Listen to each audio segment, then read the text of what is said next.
diagnóstico a las instituciones formadoras de profesores en México como parte del ciclo de conferencias de investigación en las escuelas normales, un camino hacia la mejora, que hemos venido trabajando en este espacio.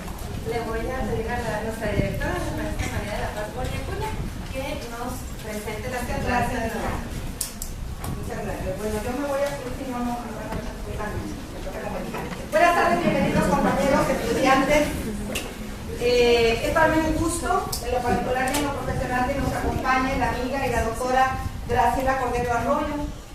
Brevemente voy a leer en qué se ha preparado para que pongamos atención. Es importante la información que nos trae, pocas oportunidades tenemos de que vengan personas tan reconocidas a nuestra institución. Por eso, muchas gracias. Es licenciada en Pedagogía en la UNAM, maestra en Educación por Harvard University y doctora en Filosofía y Ciencias de la Educación por la Universidad de Barcelona. Es investigadora titular del Instituto de Investigación y Desarrollo Educativo, que es el IDE, de la UABC y miembro del Sistema Nacional de Investigadores. Entre sus distinciones académicas se encuentra ser becaria Fulbright, becaria de la Fundación Ford, becaria de la Fundación Santa María, desde 1990 a 1995, fue acreedora de estas distinciones, y también recibió el premio al mérito universitario en 2002 en el área de Educación y Humanidades, otorgado por la UABC. Ha impartido cursos de licenciatura y maestría en distintas universidades públicas del país desde hace 25 años. Ha dirigido tesis de licenciatura, maestría y doctorado en la UABC, la Universidad Iberoamericana y la Universidad Pedagógica. Ha sido responsable de proyectos de investigaciones nacionales e internacionales, entre dos de los que destacan el proyecto Mejoramiento de la Educación Básica en Piura, en Perú, y Detección de Necesidades de Formación de los Directores de Educación Primaria en México, financiada por la Agencia Española de Cooperación y Desarrollo.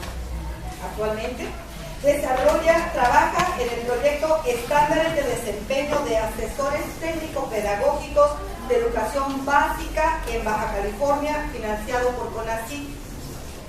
Es editora fundadora de la Revista Electrónica de Investigación Educativa. Fue directora de IDE de la UABC de 2003 a 2011. Durante su gestión se creó en el IDE la Unidad de Evaluación Educativa, organismo evaluador externo del Sistema Educativo Estatal de Baja California. Este organismo se creó en el marco de un convenio tripartita entre el Sistema Educativo Estatal, el Instituto Nacional para la Evaluación de la Educación y la UABC. Esto es parte de lo que ha trabajado y ha desarrollado la doctora. Te agradezco, y ya para darte el espacio, bienvenida, y pues, cierre la palabra. Un aplauso para la...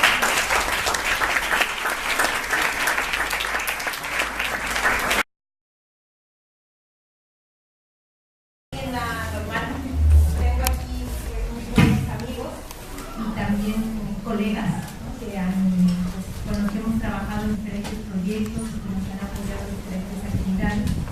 Me gusta ver a los estudiantes, que bueno, y quiero decirles que también los felicito por este tipo de eventos que están organizando. Le agradezco a la maestra Guiján la invitación, a la maestra Paz, por supuesto, y que qué bueno que tengan ustedes estas oportunidades de platicar, de conversar con personas que están fuera de la escuela normal, pero que igualmente, como ustedes, estamos preocupados por la educación y pues por todos los cambios y las reformas que ahora vienen desde el sistema educativo, y que a ustedes les va a tocar vivir de carne propia, es decir, ustedes van a ser los actores de las reformas educativas que ahora se están planteando desde el sistema y de las cuales voy a hablar. Primero les voy a hacer la presentación en dos secciones. La primera les voy a hablar de un breve diagnóstico de las instituciones formadoras de educación de profesores, es decir, las escuelas normales, y después les voy a platicar un poco de las reformas que vienen desde el sistema educativo que les afectan directamente en términos de su trayectoria profesional, de sus aspiraciones para insertarse en el sistema educativo, y que pensé que pues, tiene un público mayoritariamente de estudiantes, pues pudiera interesarles saber qué es lo que tiene. Seguramente ustedes ya lo han revisado, pero bueno, pues vamos viendo por las diferentes etapas, las diferentes fases que vienen en lo que es el servicio profesional docente, qué es lo que más les interesaría conocer, ¿sí? Entonces vamos a hablar de estas dos secciones de la presentación. Empezaría por platicarles algo. Ustedes saben que en 1984 el presidente de la República, entonces Miguel de la Madrid Hurtado, firmó un decreto, un acuerdo de creación, un decreto que decía que a partir de esa fecha las escuelas normales iban a ser escuelas de nivel superior, se iban a convertir en instituciones de educación superior. ¿Ustedes saben lo que esto implica o lo que esto implicó en su momento? Antes de 1984, las escuelas normales solo daban el nivel técnico, ¿sí? O sea, podían los maestros y los aspirantes que ingresaban a la normal terminaban la secundaria y luego entraban a la normal, o sea, salían muy jovencitos de la escuela normal y solamente con la secundaria como requisito. A esto, en la estructura del sistema educativo se le llama nivel técnico, ¿verdad? Pero entonces, este presidente dijo, no, vamos a hacer que los profesores sean profesionales y que tengan una licenciatura. ¿Qué implicó esto? Implicó que había que estudiar la prepa y después la normal, como ustedes ahora lo estudian. Eso fue en el año de 1984, es decir, desde entonces a la fecha, ¿cuántos años han pasado de 84 para acá? 30 años. Hace 30 años que las escuelas normales son instituciones de educación superior, ¿sí? ¿Qué implica esto? Que si bien esta no es una, digamos, no tiene la denominación de una universidad o el nombre de una universidad, es una institución de educación superior como las universidades que hay, lo que ustedes conocen aquí en Ensenada o en la comunidad. Pero la formación de profesores siguió estando centrada o destinada a las escuelas normales. ¿Qué pasó con los profesores que habían egresado de la escuela normal antes de 1984? ¿Ustedes saben qué pasó con ellos para poderles dar una licenciatura? ¿Se les requirió terminar la facultad? Entraron a la Universidad Pedagógica Nacional, ¿sí? Entonces hicieron la nivelación en la Universidad Pedagógica Nacional. Esta escuela normal fue sede de la UPN hace muchos años. Yo trabajé aquí y por eso también esta escuela me trae tan buenos recuerdos. Bueno, trabajé aquí, di clases alguna vez en la normal. Recuerdo también que pues ya tiene bastantes años, pero bueno.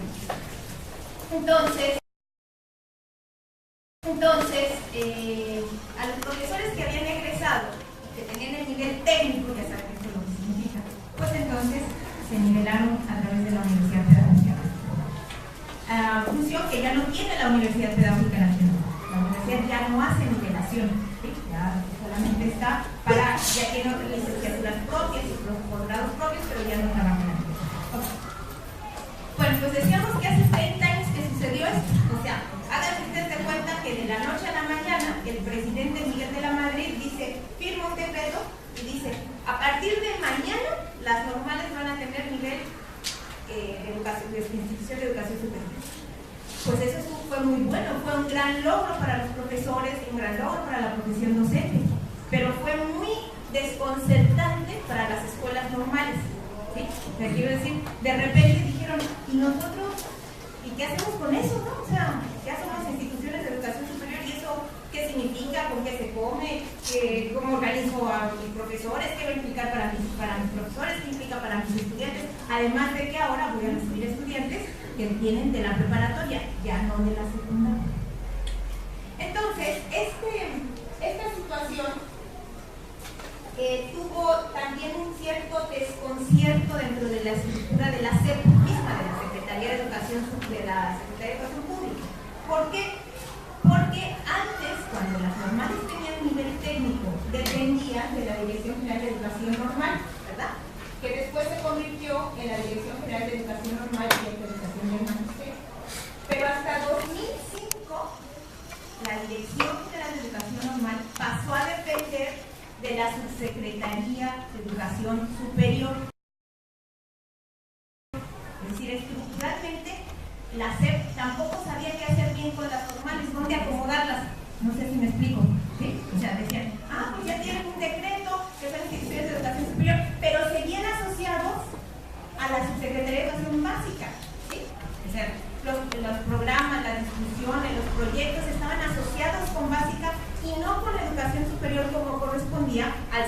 instituciones de educación superior. Entonces, la SEP tardó de 84 a 2005 en darse cuenta de este problema. ¿Cuántos años tardó? Muchos, ¿verdad? Así para hacer vuelas, ¿no? Para no tener problemas. Muchos años tardó en darse cuenta de este problema. No fue hasta 2005, o sea, hace más o menos 10 años, que consideró que las normales, igual que las universidades, tenían que estar dentro de la Subsecretaría de Educación Superior e Investigación Científica, que eso significa CSIC, ¿verdad? Y que ahora se llama Subsecretaría de Educación Superior nada. Es decir, lo que quiero plantearles es que este desconcierto que se vivió en las escuelas normales, porque no sabían ahora cómo iban a funcionar siendo ya instituciones de educación superior, también se vivió en la propia Secretaría de Educación Pública y tardaron muchos años, 10, 20 años, en reorganizar estructuralmente las normales a la dirección que corresponde. ¿Qué quiero decir con esto? Quiero decirles que pues hay como, digamos, los años recientes de la historia del normalismo en México han sido años de cierta desorientación, por así decirlo, ¿verdad? Se avanzó y se avanzó muy bien, al decir los profesores tienen que tener nivel de licenciatura, pero eso no vino acompañado de una estructura de apoyo de la propia Secretaría de Educación Pública para lograr este cambio, ¿sí? Las estructuras de apoyo empezaron a desarrollarse en 2005, cuando empezaron a plantearse programas, no sé si ustedes conocen estos programas que se llaman PEPEN, ¿sí? PROPEN. Y bueno, los profesores inseguros porque los tienen que trabajar, pero los estudiantes a lo mejor no están muy familiarizados con esos programas de apoyo que intentan que la estructura de las escuelas normales pues sea equivalente a la estructura de las instituciones de educación superior. Pero ahorita nada más estamos hablando solamente de estructura, ¿verdad? Estoy hablando de la estructura en el organigrama de la SEP y en la estructura en la organización de las propias escuelas.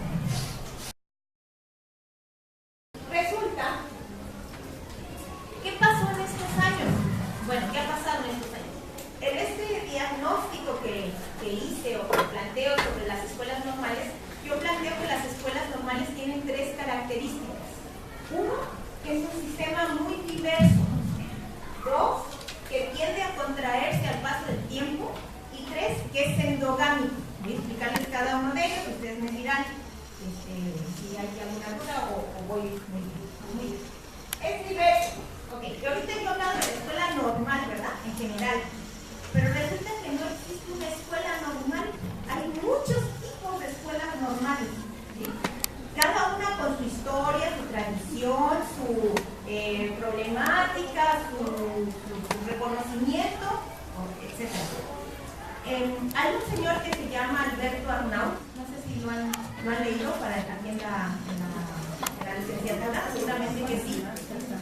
Por ahí lo han leído, él es un historiador. Entonces dice que él dice que cada vez que hay un problema con alguna de estas instituciones, en lugar de resolverlo se crea una norma nueva o una escuela nueva, ¿no? Entonces así vamos, ¿no? Entonces, por ejemplo, tenemos escuelas normales en general, pero tenemos dentro de esa gran clasificación tenemos centros regionales de educación normal, escuelas normales rurales, escuelas normales experimentales, beneméritas y centenarias de escuelas normales estatales y nacionales, escuelas normales urbano-federales, escuelas normales superiores, centros de actualización del magisterio, escuelas normales indígenas e interculturales, centros regionales de formación docente e investigación educativa. Ahorita lo último que se ha creado son estos centros regionales. El planteamiento es que va a haber 5 en el país. El centro regional que nos queda más cercano es de Hermosillo. Ahí ya se está trabajando y es también, digamos, un tipo de escuela normal, pero ya no se llama escuela normal, se llama Centro Regional de Formación Docente e Investigación Educativa, que es donde ponen el acento en este. Entonces, como ustedes pueden ver, estudiar la escuela normal en México nos implicaría pues, ponernos a revisar cuántos tipos de escuelas normales. Aquí mismo en el estado, ¿saben cuántos tipos de escuelas normales hay? Hay varios, ¿verdad? Hay varios. Ahí lo apuntan para hacer una pequeña investigación en la página constituyente del sistema educativo estatal. Hay varias escuelas.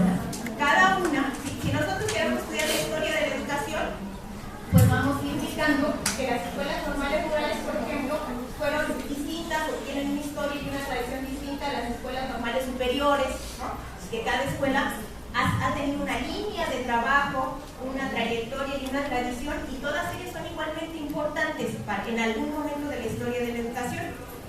Pero que entonces lo que nosotros ahora hablamos como la normal, pues en realidad es un abanico de cosas que además son distintas en cada entidad federativa. Por ejemplo, Baja California, no estoy cierta, pero debe tener 9, 10, 12 normas. Públicas y privadas, más K, más UTE, pero tenemos de todo, rural, urbano, tenemos casi toda la gama. Casi toda la recorremos.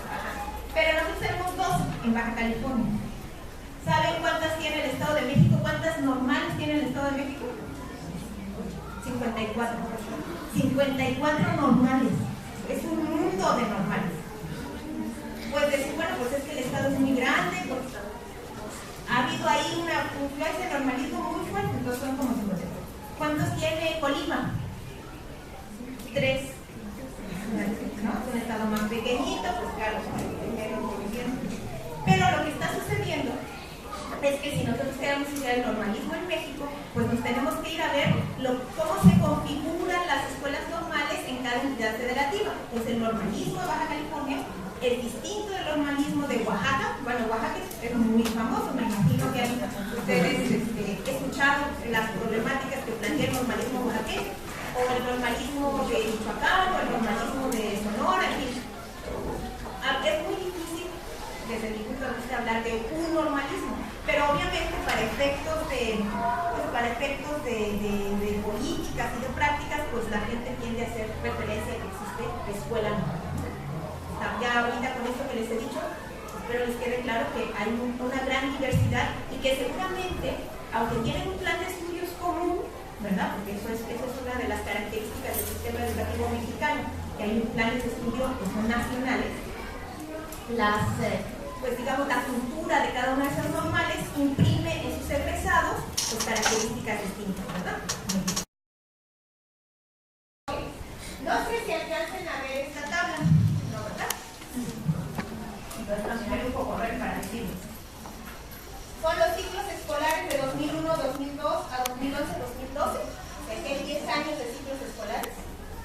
Estos son la columna de la matrícula, esta es la de los maestros y esta es la de las escuelas, ¿sí? Ok, vamos a ver. En 2001-2002 había en matrícula 120,000 estudiantes, ¿sí? En todo el país. Pero para 2011-2012 bajó a 94,011 estudiantes, ¿sí? Aquí hubo una reducción de 30,000 estudiantes en 10 años. ¿Qué pasa con las escuelas privadas? Las escuelas privadas había en el 1-2, en el ciclo escolar 1-2 había 80,000. ¿Y qué pasa en el 11-12? Hay 34,000. Aquí hay una diferencia de 50,000 estudiantes. Ya. En esa reducción, las escuelas privadas son las que más se han contraído o desaparecido, es así, es muy posible. Y del total de la matrícula estábamos en 200,000 y ahora estamos en 100, bueno, no, ahora, hace dos siglos, ahora no lo sé bien, pero estamos en 128,000 estudiantes. ¿Sí? Entonces aquí hay una diferencia de casi 70,000 estudiantes a lo largo de 11 años. ¿Por qué sucede esto? Porque la matrícula de la educación básica también se ha reducido. ¿Sí? Porque el sistema educativo mexicano, que tuvo un momento de expansión, ahora ya no vive la misma dinámica. Entonces, es cierto que hacen falta maestros, nosotros siempre diremos que hacen falta maestros, pero para las demandas del sistema educativo, esto se ha ido ajustando hasta decir, pues ahorita andamos en 128,000 estudiantes en todo el país. ¿Qué pasa con los maestros? En la escuela pública, en la normal pública, empezamos con 11,139. Aquí está la tabla, pero 11,139. Y ahora hay 11,298. O sea, las maestros de escuela pública no se han reducido de la forma en que se han reducido los alumnos. ¿Sí? Aquí hay una constante. Han bajado un poquito, luego volvieron a subir. Entonces, esto nos está diciendo en términos del comportamiento del profesorado de las escuelas normales, es distinto del comportamiento de los estudiantes, si lo aprecian, ¿verdad? Es muy distinto.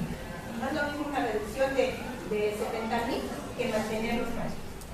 ¿Qué pasa con la escuela privada? Ahí sí yo creo que sí hay una reducción, porque la escuela privada vive de las colegiaturas, ¿verdad? De los estudiantes.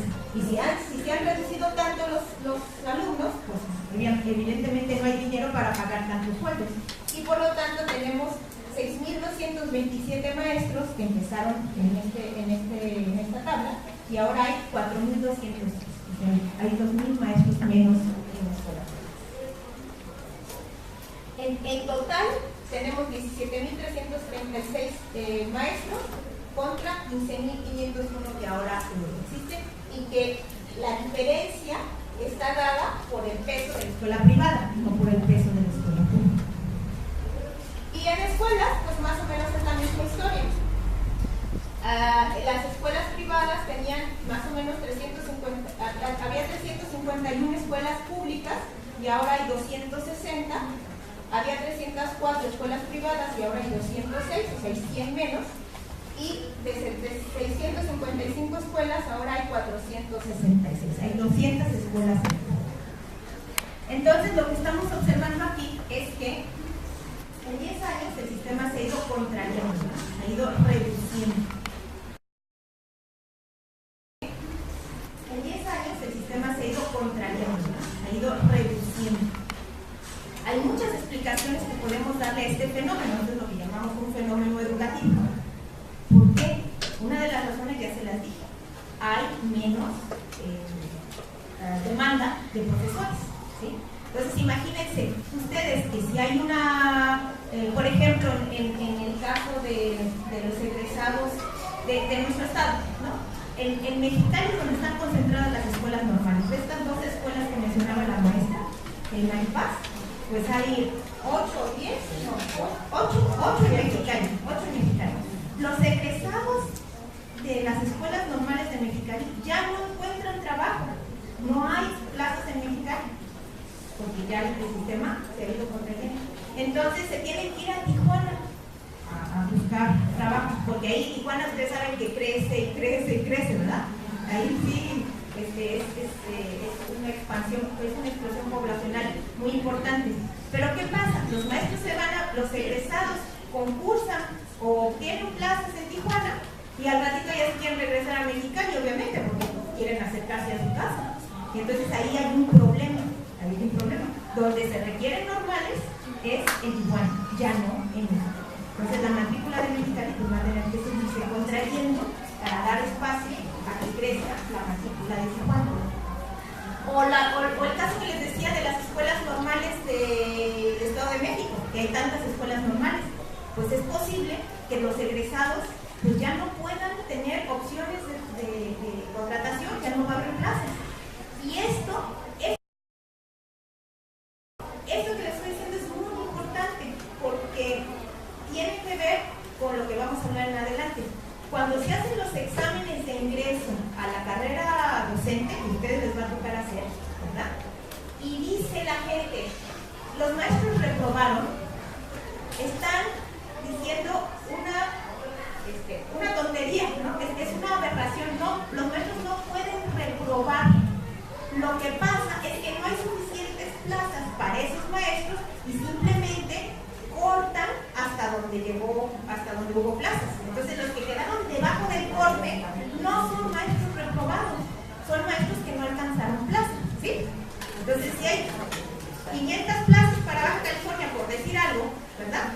Y solicitan 2,000, hay 1,500 que van a quedar debajo del corte. Y esos debajo del corte no es que hayan reprobado, es un criterio distinto de aprobar y reprobar como nosotros lo tenemos en las aulas, ¿verdad? Es muy distinto. Cuando estamos hablando de una evaluación de este tipo que es referida a un criterio, es decir, a que sepamos o no sepamos el contenido de una materia, entonces podemos hablar de aprobar y reprobar. Pero cuando estamos hablando de evaluaciones que corresponden a un recurso limitado, como son las plazas, entonces no se puede aplicar la denominación de aprobar y reprobar. Se tiene que decir, está están arriba del corte o abajo del corte, ¿verdad?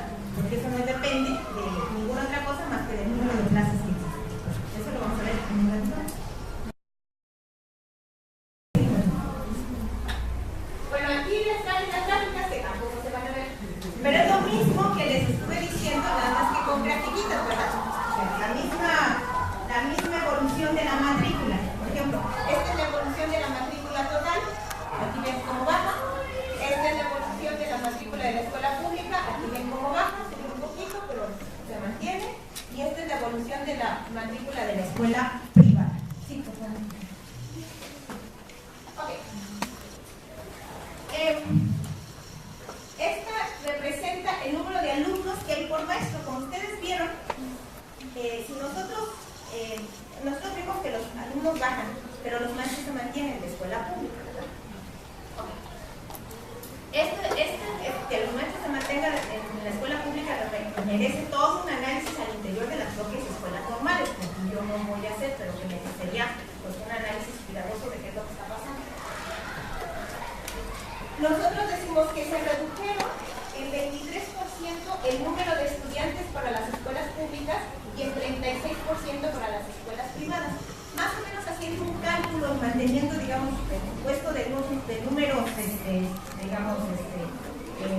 similares. Lo que podríamos decir es que para cada maestro en el 2011 había 12 alumnos, mientras que ahora para cada maestro hay 8 alumnos. Si ustedes ven esos datos, dirían, no, pues estamos en la gloria, ¿verdad? O sea, tener un maestro por 8 alumnos es una maravilla. Debería ser una educación de primer nivel. Pero bueno, a veces sí y a veces no, pero acuérdense que estoy haciendo un supuesto de que el grupo se mantuviera, digamos, una repartición homogénea, ¿no? A todos, a tantos maestros, aquí está el maestro, aquí le toca a los otros, y eso no es así, ¿verdad? No es así porque, pues, digamos, la distribución no funciona así, pero es un planteamiento que sirve como para hacer algún tipo de análisis. Ok, entonces, bueno, esto también habla del número de alumnos por escuela, ¿verdad? De cómo estos son los totales.